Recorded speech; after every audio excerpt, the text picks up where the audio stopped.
Bushra Ehsan foundation में 4th annual day की तैयारियां जोर शोर से चल रही हैं। ये सिर्फ एनुअल डे की प्रिपरेशन नहीं है बल्कि हमारे पर्सनल ग्रोथ पे भी काम किया जा रहा है। अल्हम्दुलिल्लाह यहाँ पर आज भी हम प्रैक्टिस के लिए आए हुए हैं और यहाँ पर बहुत अच्छी तैयारियां चल रही हैं। यहाँ पर एनुअल डे की तैयारियां चल रही हैं और साथ साथ हम इसको एंजॉय भी कर रहे हैं। जो पार्टिसिपेंट हैं वो बहुत ही अच्छे से माशाल्लाह परफॉर्म कर रहे हैं और बहुत ही फन है, यहाँ पर बहुत ही मज़ा आ रहा है।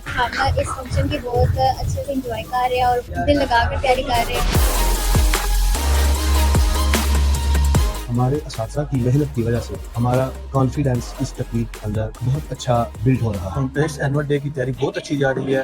हमारे तमाम असातिज़ा हमें बहुत अच्छा गाइड कर रहे हैं। हमारे ट्रेनर्स हैं वो हमें इंकरेज कर रहे हैं, हमें कॉन्फिडेंस दे रहे हैं कि आप ये कर सकते हो।